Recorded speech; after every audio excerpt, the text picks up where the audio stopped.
Hello, Charles Wayne Morrill here. You know, I just filmed the trash biker, I think his name is. My buddy on X. Hey, man, I'll say hello to you. Charles Wayne, I'm true to what I say. Here's the stuff. The Lemmy story. Dude, this is you're gonna dig this. But anyway, just wanted to say out there on X, man, I support Elon Musk 100%, and I'm looking for people to be on board with that free speech and the whole thing. I'm all about it. Don't DM me telling me you got a record deal. Don't DM me telling me you want me to pay you to be on the radio. Don't work that way. Promote me now, you'll be rewarded later. I promise. Just don't do that. Don't DM me with anything like that. I'll give you my music to play on the radio. That's it. And I won't pay you, dude. You get paid the regular way everyone gets paid. And I promise you, this is going to be big. So the new stuff is really cool. I'm out the pump kicking ass, so trust me. Don't DM me doing that. Support Elon Musk and all he does, please, everybody. But anyway, my buddy, the biker guy. I'm also a biker. I'm also a trashy biker. I'm also biker trash. That's what they call it. But anyway, listen. This is about my good friend Lemmy. God rest his soul. Keep an eye on that, my friend. Make sure that don't stop. So we'll live a long story. I just told it, and the video camera wasn't on, so that's okay. So anyway, here, bro. Try to make it short. So we were in Hawk, 1985, and in 1985. We invented some crazy looks. I did. I was a trendsetter back then. And if you don't know about it, I'm telling you. And I'm not tooting my own horn. I'm just saying what I know and what they're writing. And that's how it is. I was just that guy. No big deal. But here's the thing. That night, we sold out the Roxy in California. 1985, the Roxy with Hawk. I think Leather Angel or Vixen opened for us or something like that. So, it takes 45 minutes for each person to get their hair and makeup done. So, to look like we did. Pull up pictures of me, Charles Wayne Morrill, in Hawk, and see that I had giant hair, 8-inch heels, just the whole thing. It's really cool. For then, we headlined the Roxy. All my friends were there. Axl Rose, Tracy Guns, the Ted Nugent, everybody was there. And it was really cool. And they were coming to see the new band. Because I was in a band with my brother called Black Knight. And we were also a very heavy band. Hawk was a heavy metal band like Motorhead, but we dressed really crazy, like gay Indians. None of us are gay, none of us are crazy. We're just flamboyant as hell, ready to fucking put on a show is what it was. So anyway, here goes the story. So after the concert, we sold it out. We got fans all over the place. It was cool. We went. Our after party now is at the Rainbow next door. So can I have a light here? So we have the party at the Rainbow. We go over there, and we look like melted candles because our makeup and our hair is totally from sweating on stage. Just headbanging. Watch the Hawk live at the Roxy 1985 on YouTube. That's the show I'm talking about. The one that's always shown on YouTube. The Hawk, me, Doug Marks, Scott Travis from Judas Priest, and Lonnie Vincent. That show is the one I'm talking about. So afterwards, we go to the Rainbow for the after party. And we're hanging out, and I meet people like Rodney Dangerfield. I'm starstruck at that point because he's an old movie star that I love, and I dig it.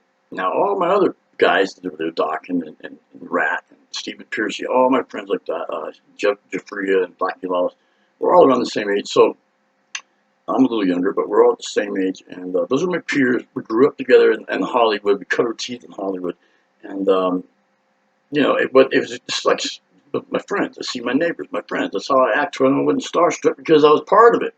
I was the inventor of some of it. So, but when a movie star like Rodney Dangerfield walks in, I'm starstruck now because it's an old movie star I remember as a kid. These other guys that are becoming famous along with me are just friends. So people go, don't you freak out when you talk to Axl? I go, well, yeah, he's my friend, but back then. So anyway, look at it. Here we go. Rodney Dangerfield. First, Sam Kinison. We're all sitting around this table. Lonnie, Scott Travis, me, and a few others. And we're partying shit. And I got a cocktail. I was drinking Black Russians back then, I think. Whatever else, but that was my drink. And straws, sitting there and getting drunk. It was real loud in there. And this is the Rainbow guys, 1985. So we're all around this table partying. We're standing up, just yapping really loud. And I'm on my own zone at that point. I'm looking around. And Sam Kinison was a friend of ours. God rest his soul. He comes walking in and says, "Hey, Charlie, did you meet Rodney?" And I just right before that, I left that part up. Rodney Dangerfield walks in and comes to our table, and me and Mike Edwards, he was there. We had 2 red straws in our hair. We were drunk, and we're standing at a party, and it looked like red horns. But coincidence, or no coincidence, because Rodney James Dio comes. Ronnie James Dio comes walking in. He looks at me and Mike goes, horns. And we go, and we're looking at him like, oh yeah, hey, what's going on, Charles Wayne Morrill, Ronnie Dio. So we met him. He moves off. He says, great show. At the Rock, we sold out that show. Everybody knew about it. We're the big thing right there in Hollywood. So right then Sam Kinison comes in the door. It's like a movie going on. This is like a sitcom almost. It's going to be funny. Hang with me, okay? It takes a minute. I haven't told the story all the way through to nobody. It's the first time we use it for the magazine. But anyway, look at it. So Sam Kinison walks in. And I'm standing there, and he goes, hey, Charlie, did you meet Rodney? And I thought he meant Ronnie Dio, so I said, yeah, I just met him. He just came through. That's really cool. He goes, no, not Dio. He goes, Rodney. I'm like, Rodney? Right then, Rodney Dangerfield with 2 girls walked through, and all this shit, right? And I was like, whoa, so now I am starstruck. I love Rodney Dangerfield. He's funny, dude. He got 2 hot chicks on his arm. We hung out all night. We're partying at this table. It was just awesome. They didn't let him go either, just right on him, hanging on. It was cool. Man, he was just in character too. I love it. I think he's gone too, and God rest his soul. But anyway, so we're all partying around this table. All of us: Sam Kinison, Lonnie, Doug Marks, Scott Travis, the whole bunch. There's Mike Edwards, Metal Mike, love you, Mike. And right then, I'm hanging out. I kind of go off in my zone. I'm a fan of Motorhead. Everybody is. Everybody plays metal, like me. Lemmy's older than us. He was like God in England.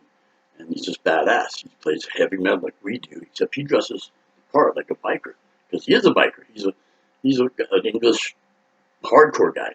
Everybody looks up to him. People were scared of him. He's scary. He was scary. And hey man, I'm not putting Lemmy down by any means. If anyone gets the wrong idea, I love Lemmy. We're friends. Okay, nothing like that. So don't twist this. So anyway, I look over, I got a cocktail. I remember I was holding it, sucking the straw, making that noise. I was about to go get another drink, like the empty sound. I look over, Lemmy McAllister walks through the door. And now, he's older, like I said. These guys I grew up with talking and all of them, I'm not starstruck. We went into the business together. They're my peers. It was nothing. I mean, it's something. They were friends. We were hanging out. But when he's older, Rodney Dangerfield, that got me. And then Lemmy walks through the door. And, he didn't make our show, of course. I find out later, but walk through, go straight down the hall. If you've been to the Rainbow, you come in, you go make a right, and go to the bathroom. Used to be right there. So my dumbass, I'm standing there holding a cocktail, and I watch Lemmy walk in like a fucking nutcase, because this is Lemmy, I ain't met him yet, and I'm looking at, man, I loved him. I love Morrill. So get the cat down. So he walks and goes to the restroom. My dumbass, everyone's chatting real loud and talking over each other, and I just slipped away. I seen him turn into the bathroom. My dumbass in fucking 8-inch heels, makeup dripping, lipstick, so I look like a fucking scary movie transvestite fucking freak, right? We're not gay, we're not transvestites, we're just fucking putting on a show, and it's badass. To me, I love that. I invented some of that shit. So anyway, he goes to the bathroom. My dumbass is, gotta get another drink, put that down. I walk toward the bathroom. My dumbass turns into the bathroom, and there's Lemmy on the far side, taking a piss on the far right there. I go up to the urinal next to him. There's someone in the shitter, I noticed, but there's just us and the guy in the shitter. So, excuse my mouth, but Lemmy's pissing. I walk over, go to the urinal next to him. Mind you how I look, lipstick dripping, makeup dripping like a mass killer, and just like something out of the movie. I'm in the urinal next to Lemmy now, and I'm pissing.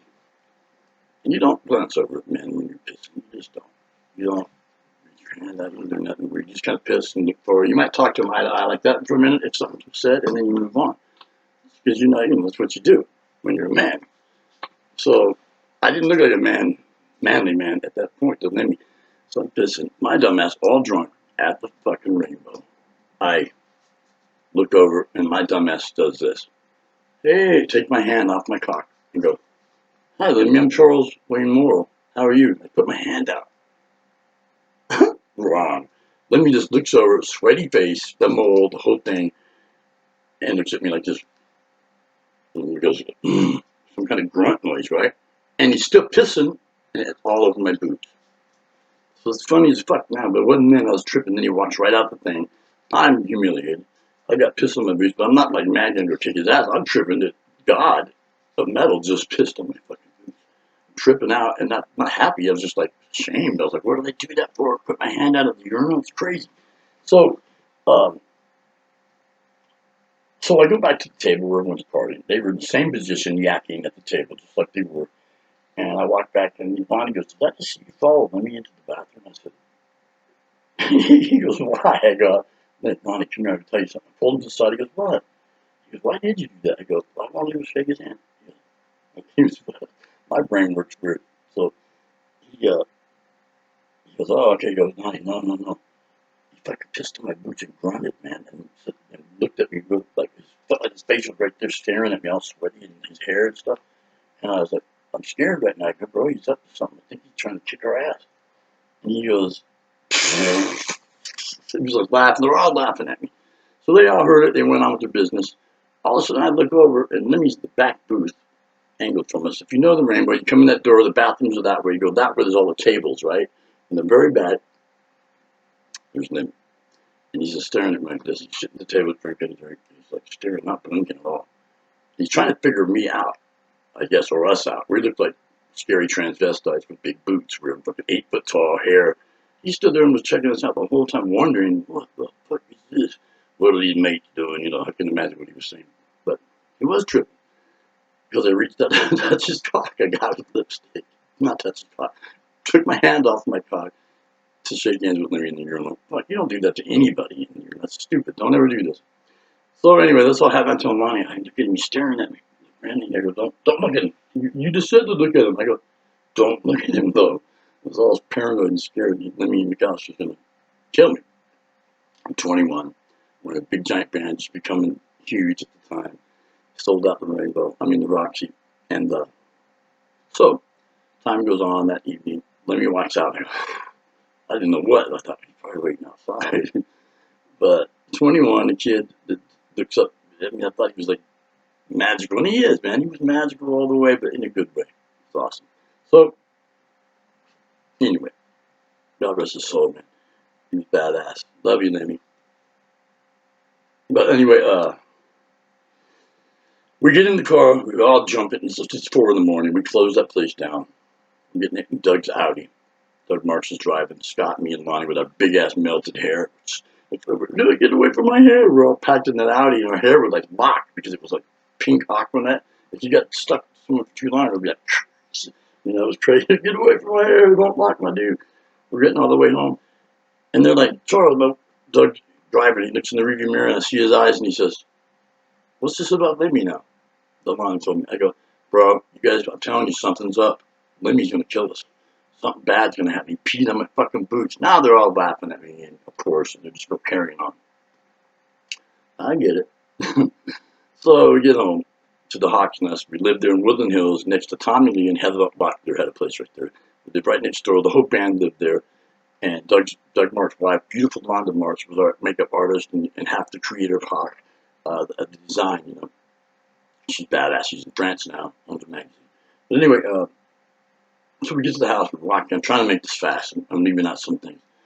So, truth is weirder than fiction, guys. Remember that. And this is accurate. This is 100% on, leaving things out. It's funny. So I'm scared to death. Now I got these guys kind of thinking about why would Lemmy piss on my boots. You know, man, I was just tripping. And I looked white as a sheet. That's what I felt. So we get to the house. We go with Sarah. It's a 3-story home, Woodland Hills. We walk in. And we had a bar set up on the 2nd floor where we all hung out. And after our shows, our habits were come home after the show. If we can function and not too drunk, we were really drunk all the time. But at that point, but we still came in and tried to do a little business thing after the show and how it went. And all of us, we bond. We love each other, man. We in the brother way. That's it. You know, not the.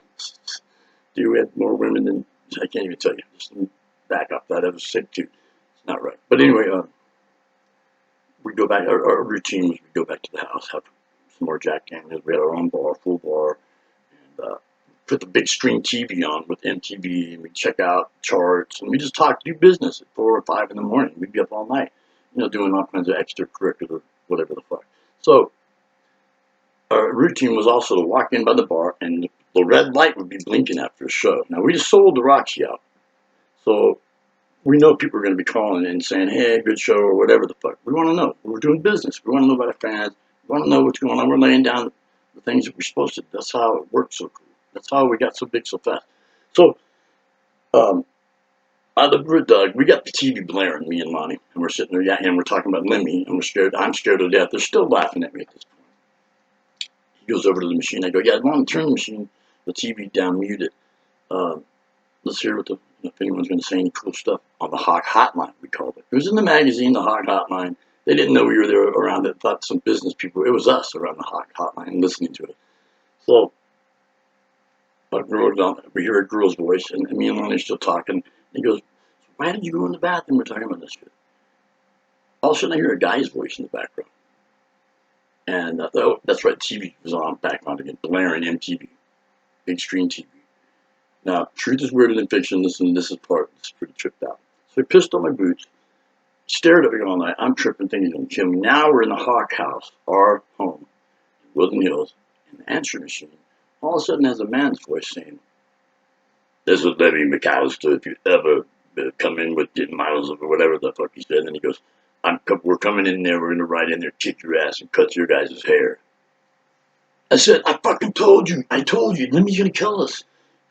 So, they were like, now they're paying attention. Okay, now they're paying attention. I was pissed off at them guys because they wouldn't support me on this. They were laughing at me thinking it's funny. He peed on my boots, grunted at me first, looked at me crazy, and walked out. You know? So now we go back to the house. He's on the machine saying he's going to cut our hair and kick our ass. Him and the drummer Animal at the time and some other guys will come there and cut your hair and then just cut it off. But he made sure the opening of it was, this is Lemmy McAllister. And but we were tripping. Right as soon as we turned that off, Lonnie goes, look, the TV's muted. It's a giant TV. And Kill by Death is on the fucking TV. Now, whoever God or whatever works in the universe to make these things happen, there's no coincidence. It was something to fucking scare us at that point.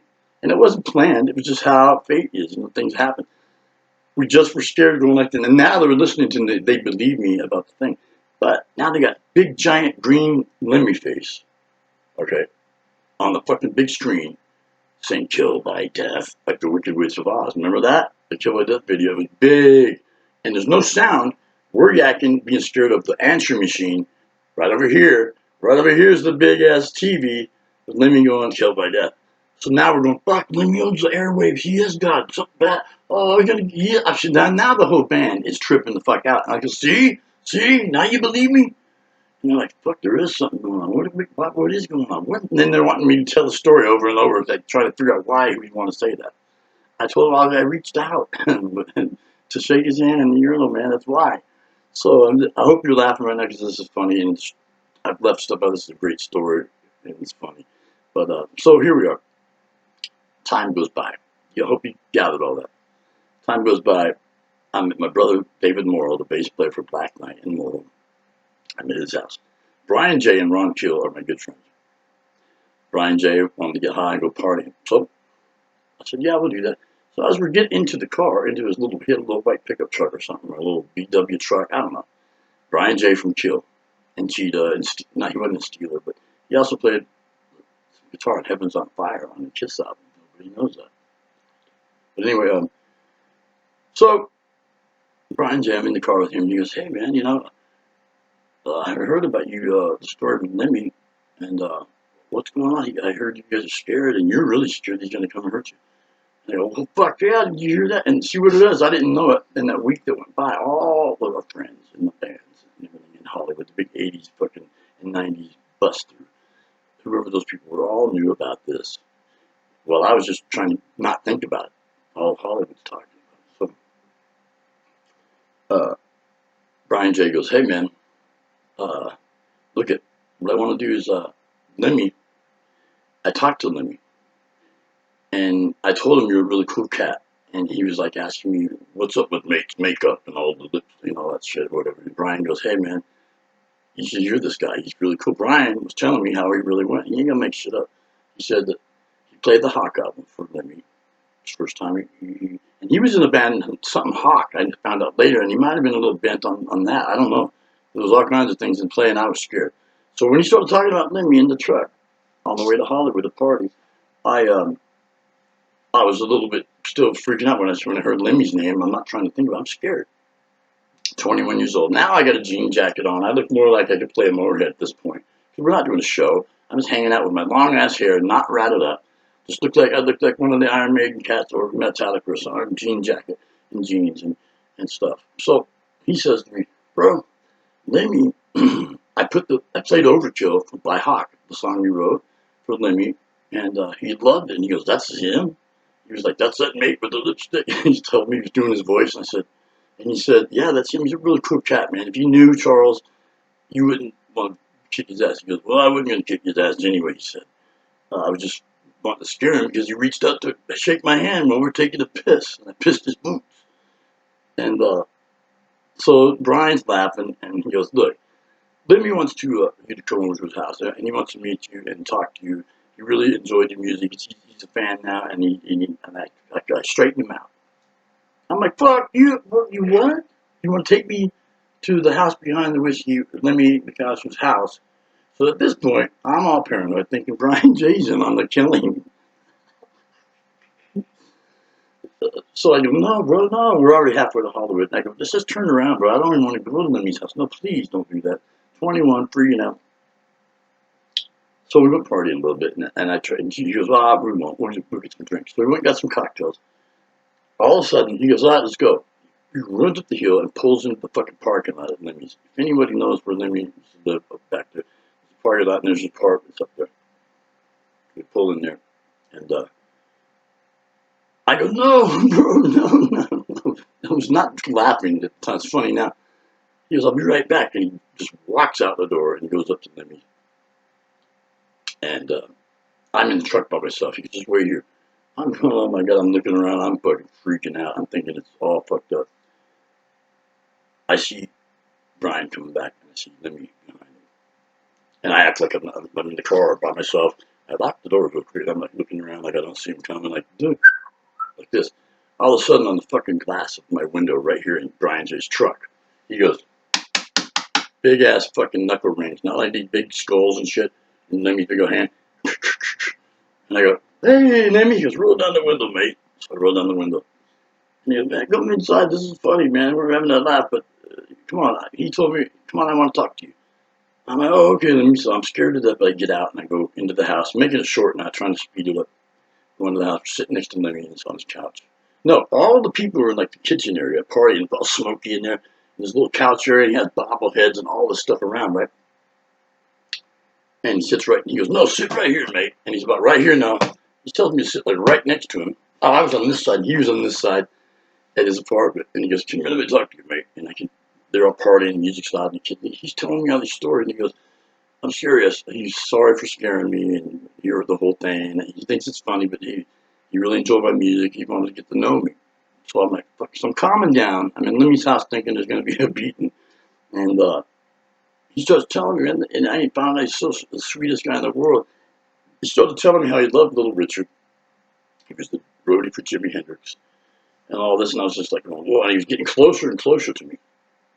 Like talking like this, and I was like, right here, we were like right here. And I could see the people in the kitchen all laughing at us, and they're talking about it like, Charlie, and I was looking at Brian, like giving him the eye, going, I'm gonna kill you for doing this and for laughing. So, make it long story short, me and Lemmy stayed up for a couple of days at that time, and we were eating some substance, and it looked like broken brown cookies in a bag that he shared with me, and we had rum and coke, and we were friends after that. But anyway, that's my Lemmy story because he was great, and I wanted to share it with you because this is how it happened. Exactly. There's more. I left out a bunch. But ain't it funny? The big screen TV, the pissing on the booth, the recording of him on, dude. So I just wanted to say hello to my friend. I think it's Biker Trash your name is. Hey, man, I'm with you. Whatever it is, if I got that wrong, don't be upset. I do what I said, okay? And this is Charles Moore. Hey, everybody on Twitter, I support Elon Musk. Now, there's all these fake people getting on and off of there. I'm sick of that shit. If you're not the person you say you are, get the fuck off of it, okay? Twitter is meant for some good shit, and it's a positive place to rock and roll and to talk about free speech and do all these great things. And Adrian, if you listen, you know what I mean. And I'm with you, bro. And I ramble a lot, and I can talk a lot. Don't get it screwed up. I'm a good guy. I'm on everybody's side over there at Twitter. I support you guys 100%. I wrote lots of great songs for y'all. Pay attention, because it's good stuff, and it's all in plan to. It's a soundtrack from the last year of all the good stuff that's happened, man. And from my heart to you guys, okay, Twitter. Love you, X. Biker Man, there's your story, okay? Charles Wayne Morrill, signing out. Did you see these? See, the boots he pissed on were not like these. They were the high 8-inch fucking heels. These are what I ride with. So these are, I don't ride with these actual ones because it's for stage. Anyway, the skulls and stuff. Charles Wayne Morrill, signing out. Everybody, turn that damn thing off.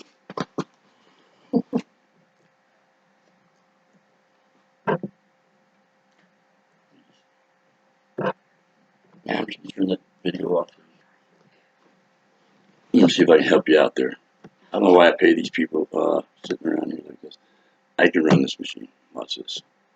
I'll probably get some South African shit going on here. Then we're going to stop.